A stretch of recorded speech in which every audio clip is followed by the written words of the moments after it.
ஆதார் அட்டையில் விரைவில் பெரிய மாற்றம் வரவுள்ளது. இதன் மூலம் ஆதார் அட்டையின் நகலை சமர்ப்பிக்கும் தேவை இருக்காது. மேலும் கியூஆர் கோட் அடிப்படையிலான புதிய செயலி விரைவில் அறிமுகப்படுத்தப்பட உள்ளது. இதன் மூலம் ஆதார் அட்டையை நாம் எளிதாக பகிர முடியும்.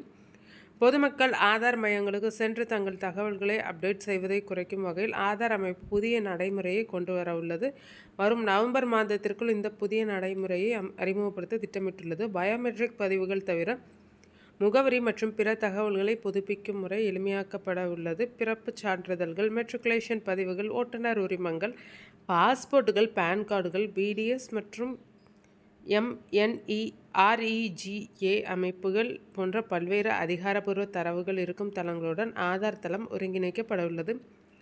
இதன் மூலம் பொதுமக்கள் எளிதாக சேவையை பெறலாம். மேலும் மோசடி ஆவணங்கள் மூலம் ஆதார் கார்டுகளை பெறும் தடுக்கப்படும். மேலும் பயனர்களின் வசதிக்காக மின்சார கட்டண பதிவுகளையும் இதில் இணைப்பது குறித்து ஆலோசனை நடந்து வருகின்றனர்.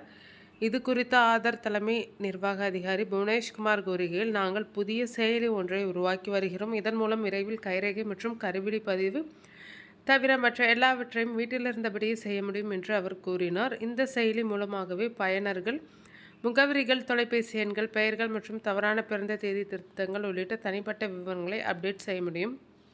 கியூஆர் கோட் மூலம் ஆதார் தகவல்களை அனுப்பும் வசதி கொண்டு வரப்படும். இது ஆதார் தவறாக பயன்படுத்துவதை தடுக்கும். ஹோட்டல் செக்இன் முதல் ரயில் பயணத்தின் போது அடையாள சரிபார்ப்பு வரை பல இடங்களில் பயன்படும். கியூஆர் ஆப்ஷன் இருப்பதால் ஒருவரின் சம்மதத்துடன் மட்டுமே ஆதார் கார்டை பகிர முடியும். சொத்து பதிவு நடைமுறைகளின் போது மோசடியை தடுக்க சொத்துக்களை பதிவு செய்யும் நபர்களின் ஆதார் சரிபார்ப்பை இணைக்கவும் மாநில அரசுகளுடன் ஆதார் அமைப்பு இணைந்து செயல்பட்டு வருகிறது. குழந்தைகளுக்கான பயோமெட்ரிக் மற்றும் பிற தரவு அப்டேட்களை செய்ய சிபிஎஸ்இ மற்றும் பிற தேர்வு வாரியங்களுடன் ஆதார் அமைப்பு ஆலோசனையை தொடங்கியுள்ளது.